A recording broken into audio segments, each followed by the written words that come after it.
Hello. Hello, guys. How are Yeah, you? finally we met. Hi, good to see you Uh, guys. yeah, good to see Yeah, you yeah, back. since the last time. I, It's the first I time.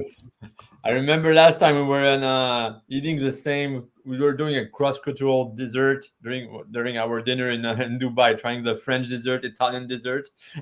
we had a Yeah, I like we had that a one. good I time. like the French one much more. Yeah, pain perdu, Mohamed. Pain perdu with it. Yeah, Damien, I've been wanting to, ask the name again of the French dessert. So thank you for sharing that, because I'll it share was for really everyone. good. But we enjoy like mixing, so we had a good time last time. For We have to sure, do for it sure. again. Okay. Interesting. Great. So Thank you, we're here. Madhur, to be back. Yeah, thanks, the audience. We're here for this. I think it's the fourth live. Here we're today to talk with Madhu about the marketing. He's a marketing expert, all the marketing trends and all the AI going on. So we'll have this 45 minutes time together, which is going to be very insightful. Just quickly, as usual, just before starting up and jumping, we're just Koga. We're a startup studio, one-stop shop for entrepreneurs with mobile and app development, UI UX consultancy, just to help the entrepreneurs and startups to grow from scratch to their next level. And we also have a program that we're putting in place that to help invest in some great ideas from great entrepreneurs. So that's just check out the website or whatever if you want to learn more. But let's focus on today's topic. And I want to introduce Madhur. Madhur is a great marketing expert. He'll talk about himself better than I, but we always love our talks and insightful talks in the topic that we shared and very important, which is marketing and all the trends. So Madhu, I'll let you present yourself and your expertise. You'll talk better about yourself than us. Thanks, Damien. So yes, it's always been great discussing these topics with you, and I'm happy to be here today. Just by way of brief introduction, I've been in marketing communications for over 15 plus years now, and in the last 10 years, I've focused exclusively in the B2B technology space. Worked extensively across Asia Pacific and in the EMEA region now, and really glad to be here and having this conversation with both of you. Thank you. Thanks for the invite. Yeah, and thanks. And Thank I'm sure it's going to be very impactful for all the audience. Yeah, going to share. So let's jump on it. So, but one of the first thing wanted to ask you, you as an expert, how do you see like AI? We know it's everywhere, but it's impacting a lot. One of the segment it's impacting is marketing. What do you see like these new technology? How does this trend is shaping like the B2B or even the B2C market right now? Well, I know we talk a lot about AI everywhere now, including in marketing, uh, but what we need to understand, personally, I feel it's we don't need to look at it in a very linear fashion, right? So it's part of a broader trend that's happening across businesses, across our world, in terms of how we are going about conducting our lives. So AI is part of that. And personally, it's quite an interesting trend because AI is supposedly going to really transform the marketing space and transform the business space. There's research from entities like HubSpot saying that Big one. a lot of marketers this year plan to utilize AI close to 88%, from a survey that they did. So that kind of 80, you explains said it. More than 80, right? Yeah. 88%, the HubSpot survey, if I remember correctly. Yeah. And and that kind of gives you an idea, right? Like how much of expectation is there from a technology point of view. But having said that, personally, I feel how it's going to impact the marketing space per se. There are few trends that I see emerging very strongly. One is the space of hyper personalization. How you target your customers, how you reach the audience, right? So AI kind of gives you that power because uh, to really target and personalize your campaigns. So that's one big area. Voice search is another, which is going to really come up. And apart from that, the social commerce piece. It's not recent. It's been going on for some time, and it's only going to accelerate. And the other piece, which is not related to the technology side of it, and actually very closely connected, is the issue of data, right? Because AI thrives on data and the data that you feed into the system. So how are marketers going to use the data? There would be, marketers need to be really, careful in terms of planning the usage of data. There would be a trend towards giving customers more control of their data. And the other piece is related to the data, and also a general trend that we will increasingly see, and we are already seeing, is the issue of sustainability and ethical branding, right? So there's the technology side of it, and there's the impact of the technology side of it that's going to shape, how the marketing ecosystem develops. Yeah, and on the sustainability, like you were saying, it's maybe also finding the balance of all this AI technology and going for on sustainability, how we're going to find this also balance in this new era to figure out how to mix the both in this new environment to be at the front end of the technology also. Yeah, that was a good point. That was a good point. Yeah. I think I saw this as well, confirming to this point in one of the conferences I joined in Berlin last year. We were very focusing on that point, promoting the concept be more environmental, having or providing products that is eco-friendly and bio-friendly and this kind of stuff. This is making a great impact as well, I think.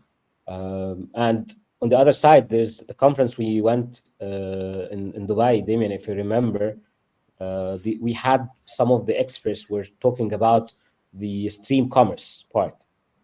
I think this is as well a new trend that complement the whole idea of making the social commerce concept much more powerful and providing this kind of product promoting on the social media and different channels. Yeah, and Yeah. nowadays you have a lot of interesting, features like shoppable posts and in-app checkouts, which is accelerating the trend, right? And increasingly, more and more buyers use their social media profiles to, Interesting. engage in social commerce. Yeah. Yeah, all these Yeah. new tools, new things that makes you like gain some time. So it will shift also the I would say the experience, the knowledge. I think it's going to push forward everyone, but you have to thing is you have to be. It's going very fast, so you have to be updated. Like the two tools you were talking about, like very quickly updated to what's happening, because otherwise the one that will be able to use it efficiently they will be in the front row. So that's why you have to. It's going to be very important for marketers to catch up with all these new trends, because they can go quicker, faster. So that means that if you go quicker, faster on some stuff, more visibility, reach more audience, do more content, this kind of all these kind of things going on. Yeah. I might have another thought for this concept, the quick commerce concept. I joined the talk for the CEO of Delivery Hero in that conference as well. He was promoting, he was against the quick commerce, honestly, because his rationale behind this concept that the customer now or the consumers are okay to get the orders in 30 minutes. That's fine, against saving $1 or €1 per order instead of paying an extra euro or a dollar just to save extra 10 minutes. How do you see this, or how do you think this might destroy the concept of quick commerce, which a lot of startups in the MENA region and other regions got a huge amount of fund just because of this quick commerce concept? You have any Why do thoughts on you, that? yeah, why do you think that would be problematic? Just for the economical side. Yani I'm as a customer, do I need to pay $1 to get my order in 20 or 15 minutes, or I'm okay to wait like 30 minutes against saving this $1 or $2? Yeah, that's an interesting point, because the customer wants what the customer wants, right? So, and as marketers, that's the core of marketing will never change, right? So Mhm. you need to address the job to be done, right? So Yeah. and the need for being agile and inventive, and to increasingly cater to those demands, uh, will always be central to marketing. So I don't see that as a problem, but I do see that you know it's a very interesting trend that businesses need to address in terms of, because it's only going to accelerate, right? So yeah. Hmm. Interesting. Nice. I think this takes us to the second point we need to get your point of view about, which is AI. I mean, now the AI is making a lot of changes in the world, and even us at Kugia, me and Damien, we've met a lot of startups from different countries and regions. They are promoting and starting to build their solutions based on the AI. So, how do you think the AI can revolute or make a revolution in the marketing side?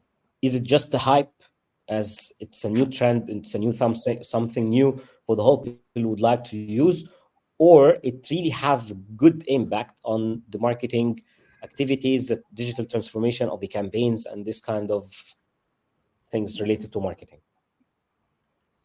There's definitely a lot of hype, and marketers like hype, so there's a lot of hype and there's a lot of excitement around AI. But what is really, when I see all the conversations around AI in marketing and all the discussions, I see there's a lot of focus on the tools and tactics. But where AI has actually been transformational is in terms of making marketing more efficient, right? So that part is not that part is the boring part, right? Like, that part is not like the sexy side of a campaign, because that's where you need to do some real hard work. So in a strategy toolkit of marketers, the AI piece really helps in things like improving workflows, enhancing delivery, streamlining operations, and improving your overall efficiency, right? And AI has been really good in that. And Mhm. and it's part, as I said before, right? It's part of this broader trend of digitalization that we are seeing across businesses, where now there is a real digital transformation in marketing as well, right? So yes, in terms of AI being really transformational, I think it's been for some time. The fact that it's making marketing more efficient with things like data-driven insights, predictive analytics, automation, and hyper-personalization. We talked about it, right? And also the ability for marketers to now really become intelligent about their campaigns, because there's this continuous learning and adaptation and feedback loop that feeds into the campaigns, which makes it more real time, more targeted, and more efficient. Hmm. So that piece is very real, but when it comes to the tools and tactics, they'll come and go, but in terms of setting the whole marketing operations up and making it efficient, AI has been phenomenal. Yeah, I think it's not. It's more than a hype. Yeah, you're right. So just to say, like the tools, some tools might be in a hype, but using the AI, I think it's going to be like the new. It's going to be part of our lives, like continuously. Because as you were saying, it's efficiency. It's funny because tomorrow, this morning I was having a talk with a startup founder, which they were working on an AI startup in a specific segmentation, and she was also doing the marketing. She was a CMO, and she was saying, she asked me like that. I don't know, I don't remember why in the conversation. Like, do you know Photoshop? I said, yeah, for sure, I know Photoshop. Do you know Canva? I said, yeah. So, which one do you use or you prefer? And like, she was like, I know how to use, and our team know how to use Photoshop. It goes further, but yeah, there's nothing to say about Canva. Yeah, and she was saying, yeah, but even me, I'm a specialist in design and all that. And she said, I use Canva because it's so quick. I can do so many continents with the AI, especially with the AI of a Canva. I'm not promoting Canva, but, but she was saying her topic was like using this kind versus like a Photoshop, which is very powerful, but it was taking too much of her time just to do like specific, not a strategy, but just to putting contents in place, like 3 times a week multiplied by number of clients. She was like using this kind of tool just to go fast and be efficient, and then you put your strategy on the top, and that's where the difference is. Like when I was hearing some marketers or like scared of the AI, like last year I said no, but put you at the level up, like your strategy, and then Absolutely. taking long time before, just use your power of the strategy and put your add-on, your specific skill. And the other thing is just like, yeah, automate and don't be scared. Use it, use it, use it. And that's where the difference is. I think it's to understand how it works, understand the tools, and then it's like the cherry on the top. You put your real broad expertise and overall knowledge, and that will be the where the difference will be, I think. It's You bring up a very interesting point, Damien, here, because it's the way I look at it. When AI is deployed in marketing campaigns, it's like a great example of how man and machine can work together. Like in the future, and Hmm. I get really excited about that because AI actually would really free up marketers. And if you ask me, in most of these teams, just setting the infrastructure up and getting the operation running requires a lot of time, effort, and investments. And what AI can do is to free up a marketer to really focus, as you rightly said, on the strategy side of things, on the creative side of things, which is going to become a lot better, right? So it's quite a positive development for sure. Yeah, and it leads to what I was going to like ask you now. It's like what's the next what's the strategy challenge that the marketers will face now, like using this tool? Do they have like to catch up? Like, yeah, what's going to be the next challenges they have to go through with this? There are there's some obvious challenges, and there are some not so obvious ones. First of all, when it comes to the obvious challenges, it it requires a new way of working. It requires looking at your legacy systems and transforming those to a more modern structure. That means you'll have to integrate AI tools into the existing marketing infrastructure, which can be quite complex and challenging. It might mean that you work with the CIO, the IT guys, to make that transformation happen, and to create these really scalable, interoperable solutions, and this common data environment within an organization, right? Which will make the business overall more intelligent.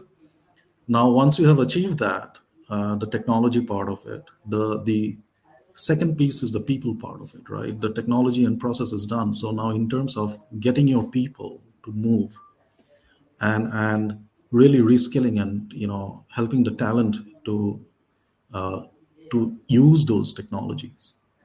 That's a skill gap that is quite huge right now Yeah, in most teams, and it's something that can only be, it only with only, time it will get better.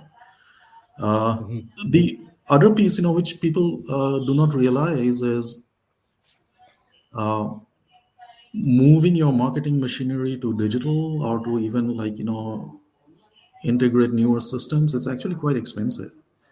So it's very easy to say that I'm going to run a digital campaign, using AI, but like sometimes it might be cost prohibitive, right? So you need to understand the expenses involved, and to really see how do you budget it. Is it a marketing expense, or is it an organizational expense? Because the yeah, org is going to benefit from it, right? So True. that's a discussion that marketers need to have.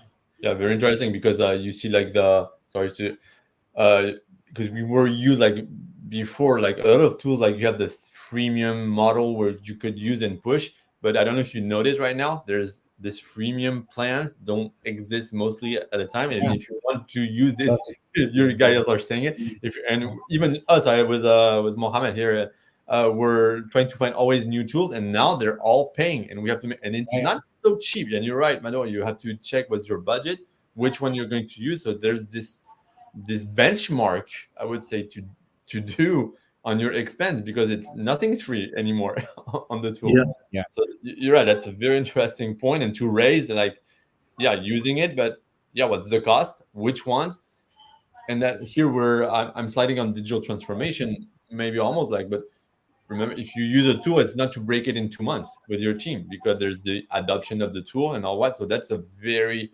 important thing. I don't know, maybe why not a next job or whatever, like I don't know next what tools to use in the company, what's the budget of it, that's going to be a masterpiece. Yeah. I think as well for this digital transformation concept, y- I personally faced it with my team. There were some resistance to start use and adopt to use this AI in their work. But the magic happens when we started to transform our objectives, because I see most of the people started to explore the AI tools. They were challenging the tools.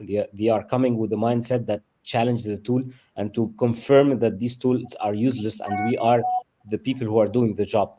But yeah. when the team started to convent to turn their mindset to be the validation mindset and the assessment mindset beside the learning or the educator for the AI, magic happens.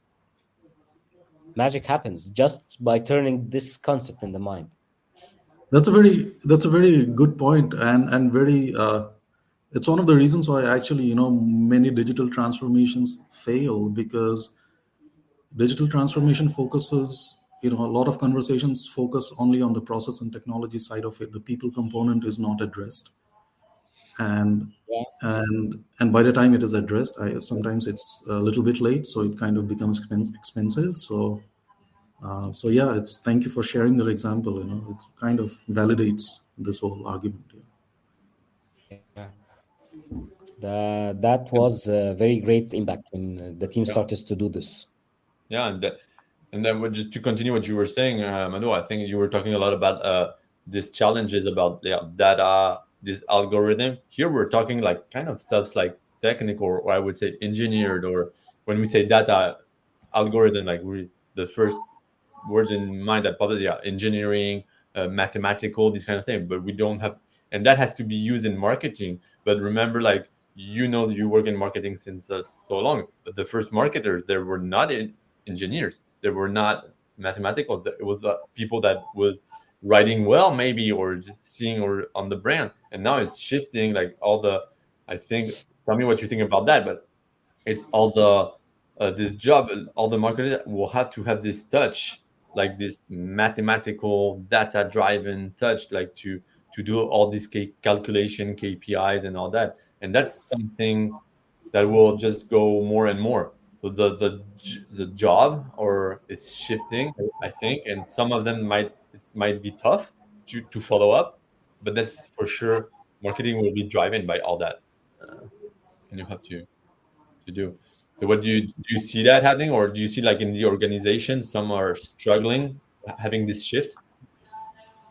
Well, there, these are early days, for it, especially for really large organizations. It's a big change, and there is this struggle for sure, because in terms of just having that mindset, right? Like it's not an issue so much of being able to master those skills, but having that mindset, that way of thinking, that it's that this is how I'm going to use these particular tools to mine these information to create impact, business impact. That mindset requires some work. And so when it comes to algorithmic bias, and in terms of as you said, like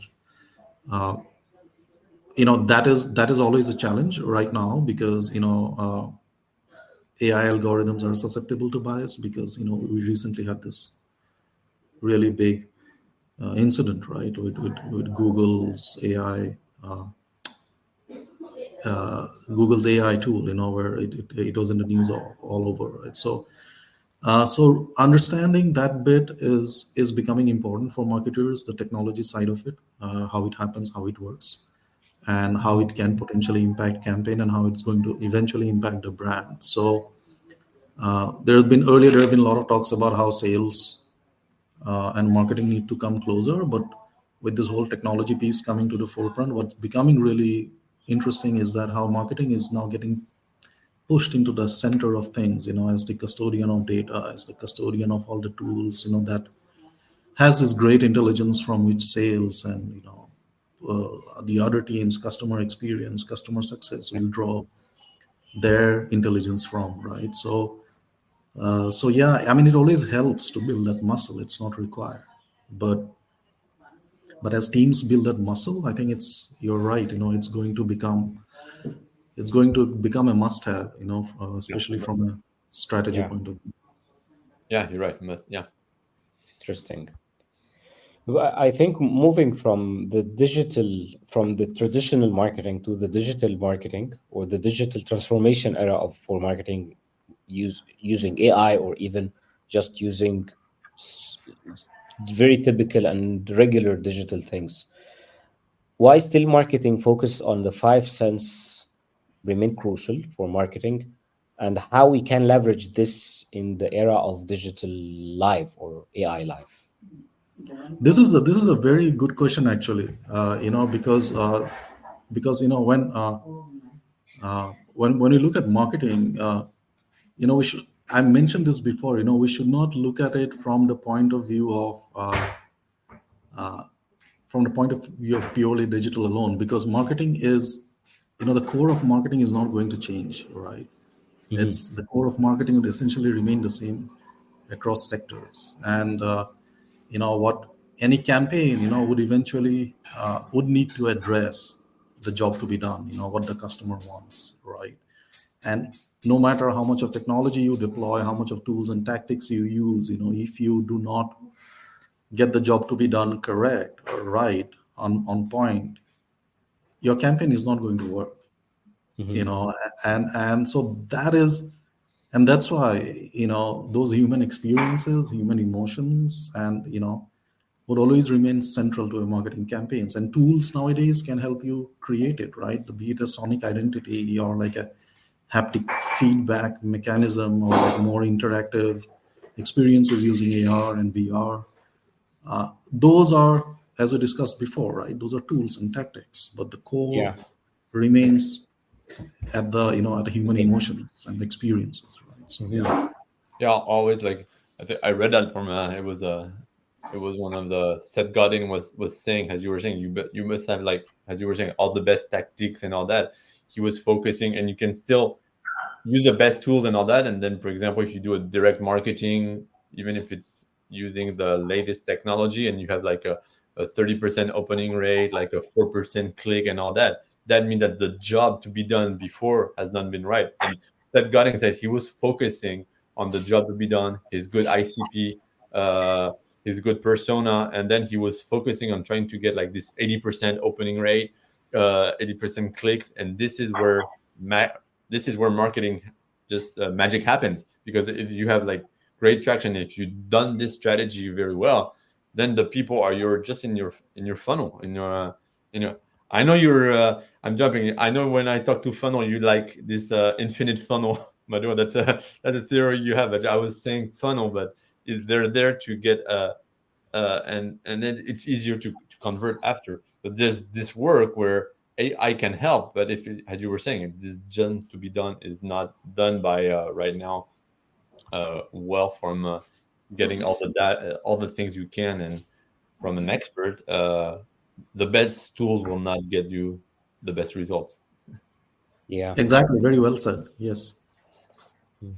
I think as well this could be the the misconception of the rule of the marketing in organizations, because still till now I see people are considering marketing like the promotional thing or the advertising thing. However, marketing is very important for the product building itself or the pricing as well.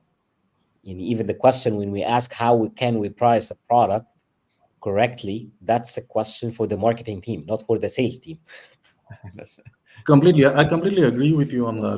It's very important for marketers to have a seat on the table, because the amount of insights that come from the marketing teams can really help in terms of making product decisions and pricing decisions. And the FMCG companies do it quite well, actually, because they have a very strong marketing machinery. They are completely driven by their marketing Yeah. machineries, right? But it's not pervasive. And the fact that you need to look at marketing as a very strategic function that can yeah, completely Yeah. transform the business. I think that urgency to sell Hmm. versus the urgency to build a business are two different things. So Hmm. uh, and I think that shift marketers can help businesses to achieve. Yeah. yeah. I like that, guys. When you I like because when you put it like sales and marketing, this is like a voice to be heard, and like sometimes like as you were saying, like we're some companies or whatever, like they're underrating the marketing, and then all the things are on the sales guy. Oh, it's the sales guy that's all. But hey, Yeah. without this marketing, you're they can do nothing. So it's all Yeah. the marketing that just give them the value. But I think that I want to spread the word, like the marketing. I think they should like all the marketing and all that, like raise up and be at the same level, because not all the rewards are on the sales teams.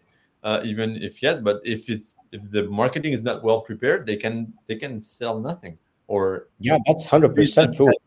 as much efficient. So I'm putting the market is up, so big up for the Thank marketers. you. Yeah. That's that's building of your point, Major. That the FMCG, one of the very strong industries that rely on marketing. I remember when I was working for market research agencies, there was huge budgets invested in the market research, just to help the marketing teams across those companies across the whole region to put a proper campaign for their like season campaigns. It's 1 month campaign, and they do a lot of research during like 3 to 4 months to be very well prepared for just a 1 month thing. Yeah, it's Yeah. and their operation, and that's why they are like one of the in terms of complexity of operations, in terms of adoption, and in terms of Mm. also showing the path, right? Those companies do a pretty good job, most of the time. Yeah, the big. Yeah, It was that's good. true. That's a topic we can talk next time. I will take like sales versus or sales and marketing. I think it's a hot topic. Yeah.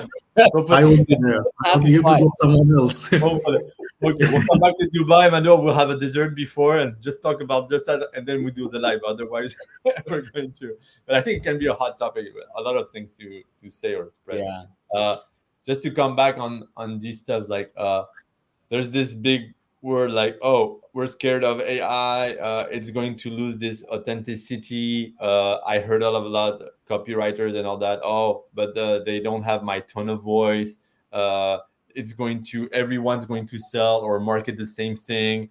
We're going to lose this authenticity. So how can still you can find this balance using it and still craft a genuine brand or connections.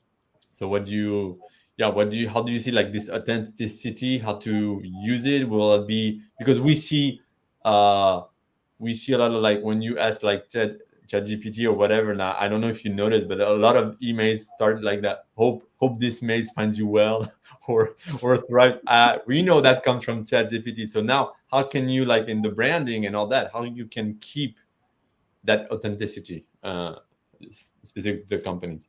This is a very interesting question, because you know it has an ethical component to it. As marketers, you need to be kind of be aware of this. Along with data, the authenticity piece is going to be a big one in the future. But this brings us back to strategy, right? So the quest for marketing, any marketer, is to win the customer's trust or his loyalty or his or her loyalty, right? So authenticity is really important, and to build those connections and those relationships. Now we also know that there have been research by firms like Edelman that shows that trust in institutions is gradually going down over the period of last few years, and businesses included. So government, businesses, media, there's a erosion of trust. So so we are in that environment, and what's happening in this environment is the accelerated adoption of AI, right? So that is not going to go away. No. So you cannot wish that, okay, to stay more authentic, I'm not going to use AI. So what do you do?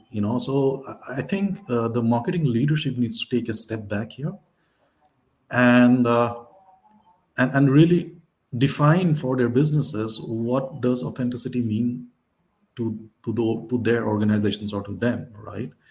And that should be reflected very accurately in their channels, in their messaging, in their positioning, and in also in how they approach their campaigns, their mission statement, and day-to-day operations, right? Okay. And once that piece is sorted out, and there's a clear understanding that this is how we are going to approach the market or our customers, that is when that piece needs to be integrated into your AI strategy for campaigns, right? So that you help maintain your differentiation, also not losing customers' trust while using the power of AI altogether, right? So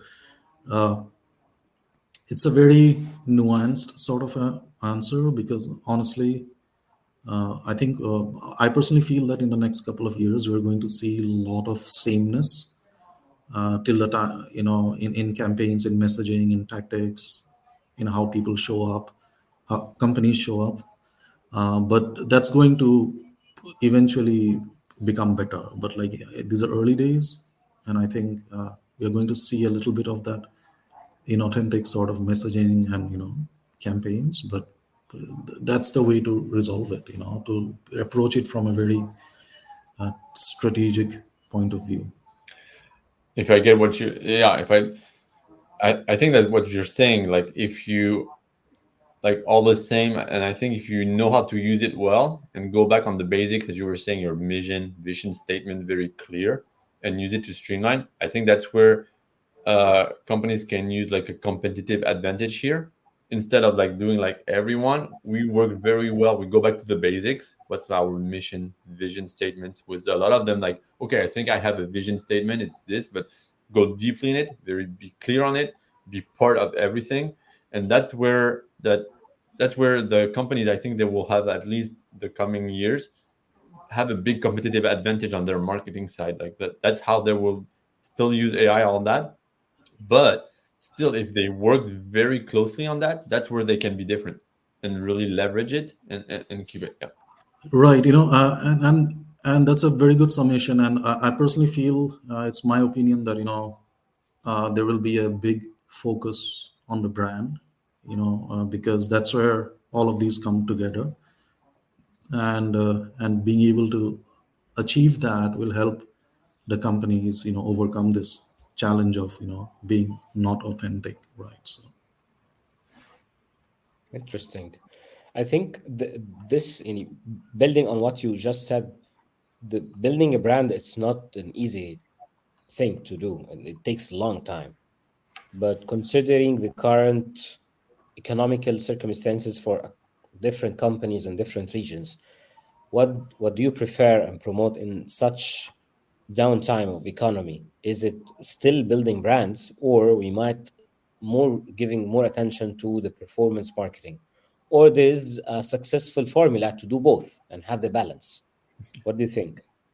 Yeah, it's a classic marketer's dilemma, and I think I think in the recent You have 30 years, seconds to answer it, Madhu. no, this thing really gets me going actually, because I have a lot of experience in brand marketing, and so I might sound a little bit biased, but the point is, let's look what happened, right? So the trend in performance marketing came up really strongly with the internet economy, right, where it was quite possible to measure success from a campaign when you can attribute it very clearly to an ad, right? Like, so that, okay, this ad generated this much sales, and it seems to be the sensible thing to do. Like, I mean, I'm getting revenues out of it, so I'll spend more money here. So recently there have been a trend towards putting more marketing budgets towards performance marketing, but it's actually it's not that simple. It's a classic question of where does the business want to focus, right? From a is it a long term, are we taking a long term goal, or are we taking a short term sort of an Mhm. approach? So that is essentially your question, right? But Yeah. businesses could end up spending more money if they are ignoring the brand piece, because as we discussed right now, the whole issue of authenticity, right? What performance marketing does is it creates a lot of homogenization. There's this, every ad and every content piece, and looks very similar. You look at Amazon, you open Amazon and see how similar most of the product ads are, right? And Mhm. when it's becoming so competitive, when it's so noisy, the only way you can stand out is through a very strong differentiated brand, and performance marketing doesn't give you that differentiation, right? So there's a case for brand there, but it's a long-term play. And what that means is that a differentiated brand will give you more loyalty from your customers, and as more recall. They have less recall for substitutes in customers' mind. Say, for example, if I just uh, you know just pop a question, like, if you think of soda, what is it? Most people would either be Coke, Pepsi, right? Things like that. Yeah. And that gives you greater price flexibility and bigger control over the market. So, and that's a long term play, but it's not a if and it's not a binary choice, right? So what companies need to understand is that performance marketing also has its benefits in terms of the data it generates, the campaign intelligence that comes through it, which can really help the brand teams to make their own campaigns better, right? So it's a discussion that companies need to have. But if you're doing, I'd say that if it's a either or sort of a decision for you, I think there's a problem. So you need to understand. I'll give you an example. Recent experience where we had, uh, you know, uh, we were working with a team that was focusing a lot on their performance metrics, on their performance campaigns, a lot of investments in digital. But when we looked at the search volume of the company, it was actually going down compared to its competition. Mhm. So that is a brand issue. The Yeah. audience are not searching for you, even though you're running like really strong performance campaigns, right? So that is if impacting your performance Yeah, campaign. that So means that their brand is not so strong to organically do the job, do the work, and they have to put Yeah. this performance marketing, and then it has a result. But if you stop it, what happens? exactly. Mm. Yeah, Very true. I think this happens as well. I know a very famous case in the region. There was the one of the fintech companies. This was like 10 years ago. One of the fintech companies, they were starting to penetrate in the market very slowly and very smoothly, but they don't have this exponential growth suddenly. Another external player came from an external country to our country, but the great thing what happens to the local players, that those people were investing a lot on the marketing side, but they didn't have the capacity to satisfy the market needs and the operational need. What happens? They did a free marketing for the competitor, which is a local player, because the Yes. customer started to look at other Yeah, fintech providers, and they found the local player who built the base in the country and has the credibility and the brand, but he didn't spend much on the marketing like the other player. Wow. yeah, Yeah, that that's happens. yeah, that And can, yeah, this other player he's out of the market now, and the local player is one of the unicorn in the region. Oh, yeah, wow. yeah, Yeah. because the thing that was dangerous is if you put everything on performance, when that's what I was saying. If you stop it, and for example, you don't have any cash flow, we're talking like True. and all that, what happened? But your brand can give you like the customer acquisition cost with a strong branding is the best one because it goes organically. You drive traction, and you found the thing, and it's the one. So maybe it can like boost or help the performance marketing, but if at the same Yeah. time you did not do you correctly your brand strategy, when you stop it, everything shrinks down. So it's very dangerous, you're right, to Totally agree. just focus on the, yeah, on this as you were saying, this dilemma. Yeah. So as I said before, right? What do marketers, try to accomplish? It's not just sell a product. It's to build Mhm. trust. It's to build a relationship. It's to build loyalty. These are very universal values. With a little bit of emotional side to it, right? So, and performance is highly transactional. Yeah, Okay, Yeah. and customers don't like to be treated like a number. There's actually Salesforce data that they did a research, and they found, they surveyed customers, and they found that nearly 80%, 80 plus percent of their customers didn't want to be treated like a number. They want to be treated like a person, right? So Mhm. what does a person want? I don't want you to kind of just I want you to build a relationship with me, right? That's how human societies run. And that's where I think the brand comes into play, right? So compared to performance. yeah, Interesting. you're right. And you're right, huh? I don't know if you saw, it's not digital, but I don't know if you saw the trend in the US, like this brand that came up, like it's a that's liquid that had a valuation of 1.4 billion. It's because they're just putting like there's a lot of traction about energy drinks and all that with non-alcoholic drinks, and they were segmenting like the people that goes like hardcore, like extreme sport riders, people that go at hard rock, like like Metallica fans and all that. They're kind of with the like the all these kind of environment, and they put it a can with all this like very aggressive, like with the with the with the head and the bulls and all that, and inside it was just water, just like imagining, because they didn't want to drink like beers and the kind of thing, but the brand was for them. And inside it, but I'm still like a strong man, I'm like, I drink beer, but inside it's not, because people doesn't want to, it's decreasing the drink of alcoholic stuffs and all that. And this brand is huge, and they just got valuated 1.4, just working on the job to be done for this kind of people. And inside it's just like a strawberry drink, but on the outside all the branding shows like, oh, I'm a tough guy. And this brand is yeah, but it just has been valued at 1.4 billion just on the Wow. this branding. And they don't have to put like this performance marketing, because they're talking to these people, and the Mhm. brand is for these people, and it just it's just huge.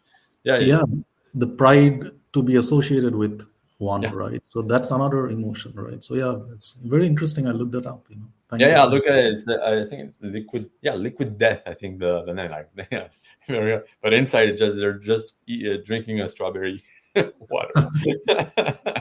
Yeah, you have to check at it. The audience to just to know it. Yeah. you. Uh, yeah. One thing that once you time is flying, but there's a when we talk about AI, and even we used it, and about the all this strategy from SEO with the copywriters that was writing like these long articles, 1,000 words that Google needed.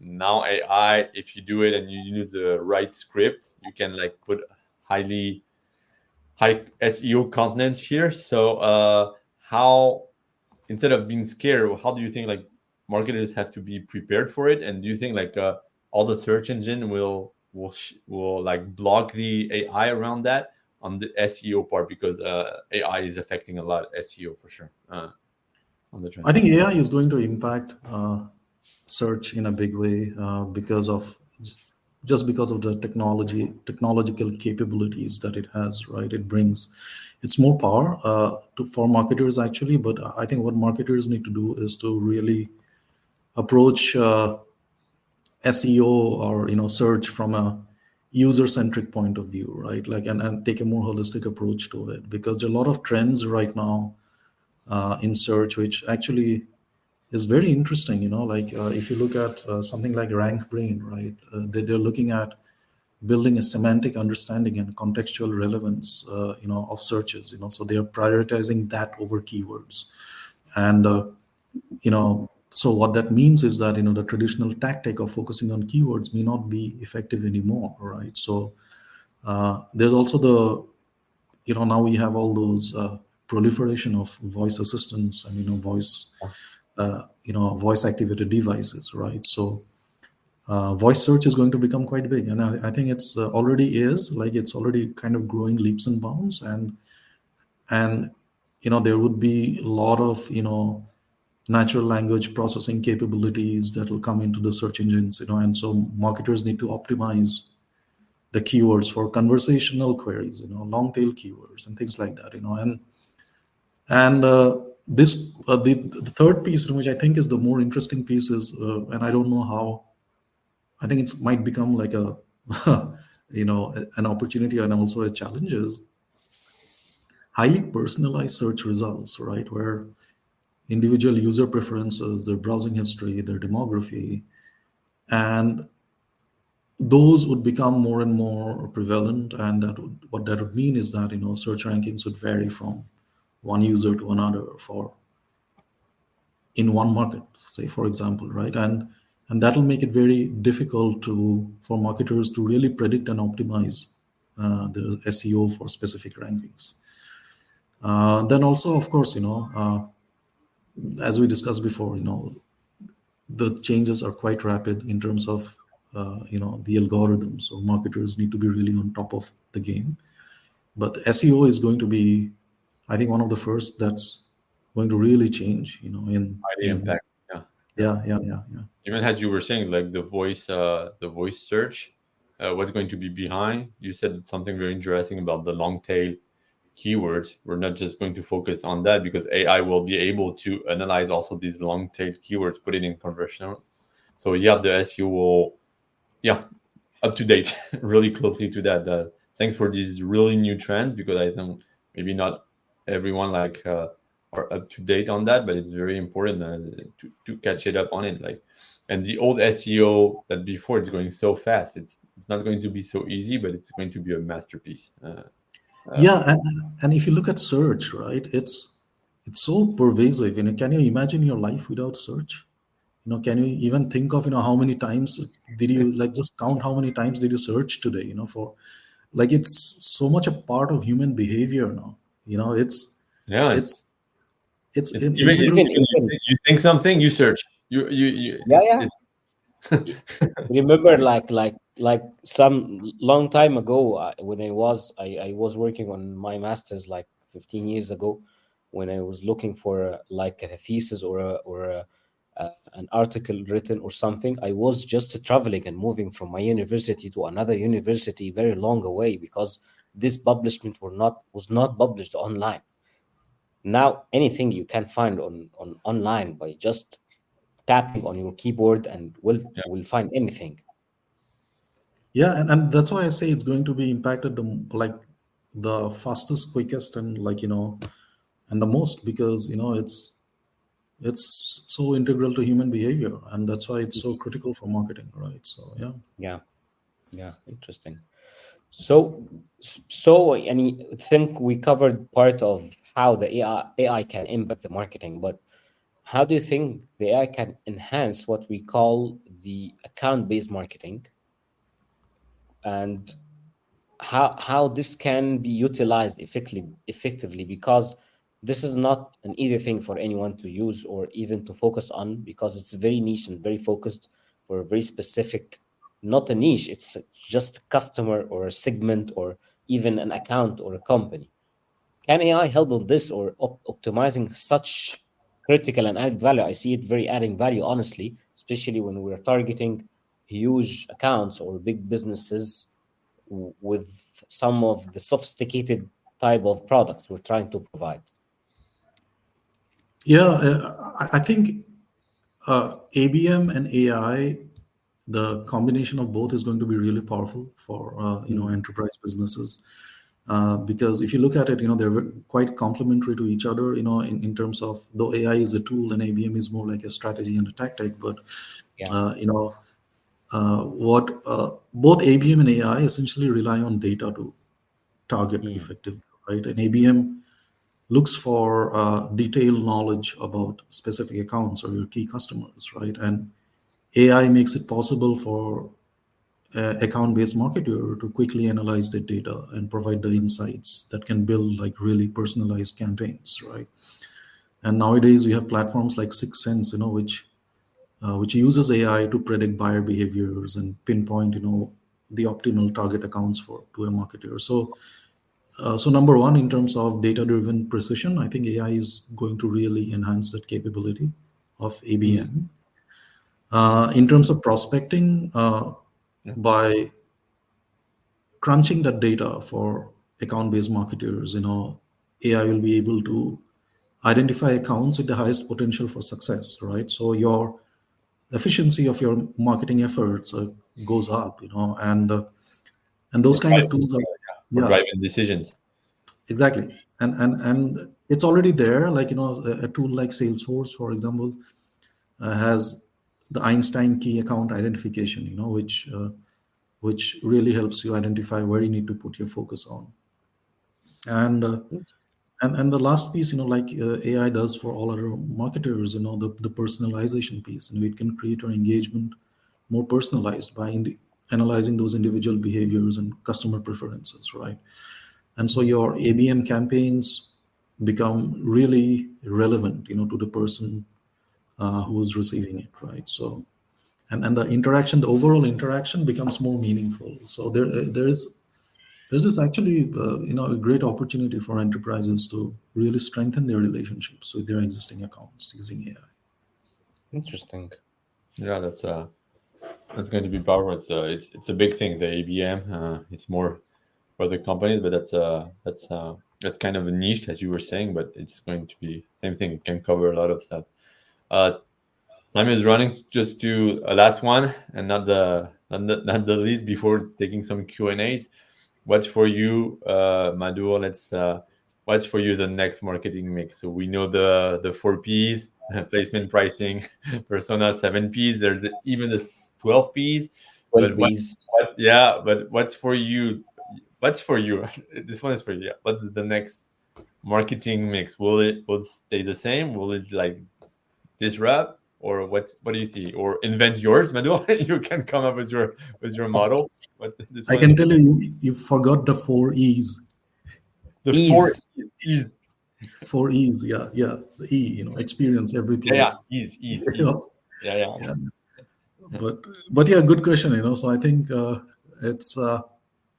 I think we discussed it in the last hour. In all our, during our conversation, is that let's. I personally feel that we should not get wedded to one of those frameworks. I know it's important. At the end of the day, it's a framework to look into your strategy, but what is more important is to understand that the core of marketing across sectors, I'd like to reiterate, as I've been saying this all over, is remains the same, right? What is happening right now is the context is changing and the complexities are increasing. and there's a tremendous complexity in purchase decisions. Organizations are becoming quite complex. We see they're reorganizing themselves, they're relooking at their business, they're going through digital transformation. And in all of these, if you kind of take a very doctrinaire approach to marketing, I think it doesn't help. I mean, you can use a framework uh, to think about the problem, but do not think about it in a linear fashion. And what marketers need to understand, that the modern toolkit actually helps you to navigate this complexity, right?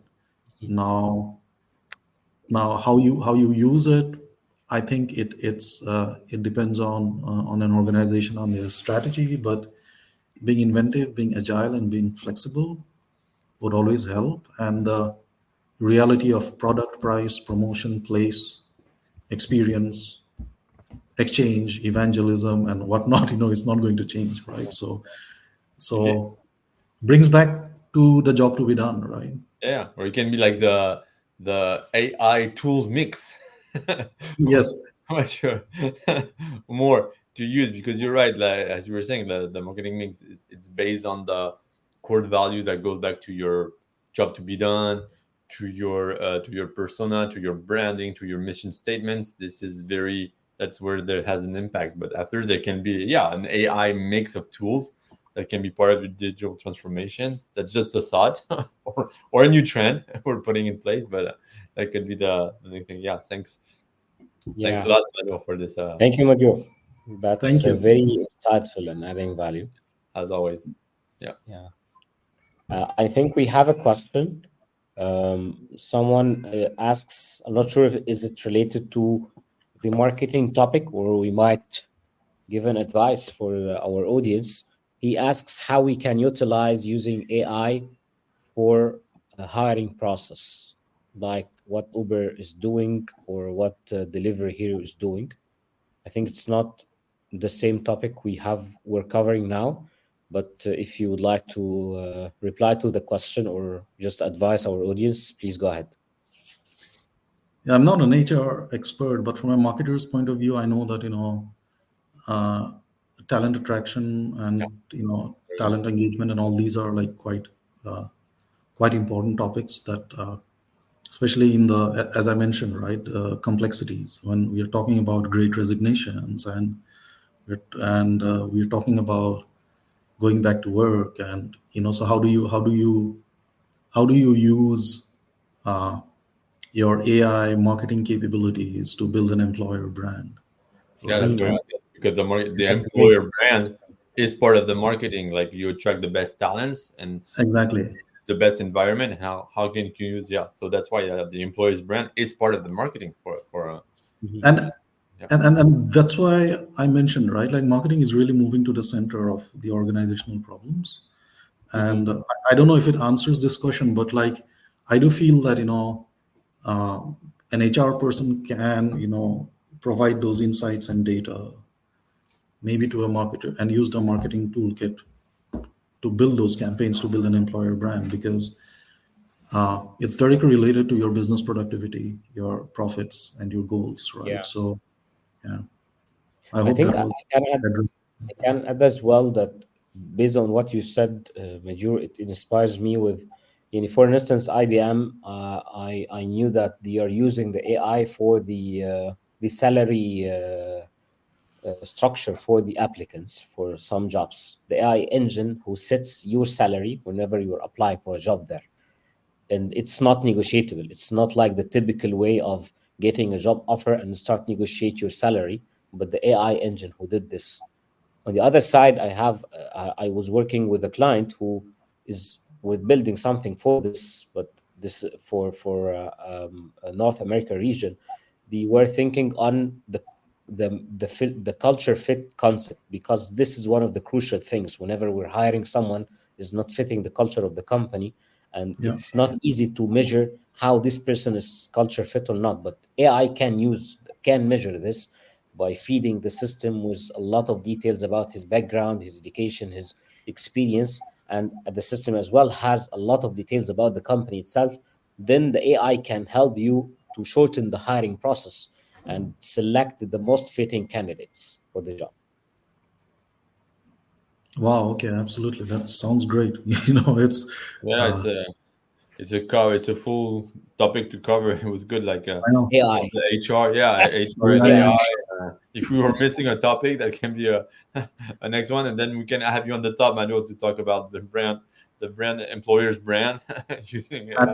Happy to join in. Interesting. Great. Thank you, Madhur. Thank you, Damien. It was a Yeah, very insightful and inspiring chat for me. That was great discussion. Thank you very much. yeah. As always, thank you guys. Thanks a lot. Thank you. Thanks for inviting me. It was a great discussion. You know, loved it. So Pleasure. Thank you. Always like your insights and and your vision. Next time we'll try another dessert, not from France. We'll try. I tried your desserts already. I love them. So we'll find another country.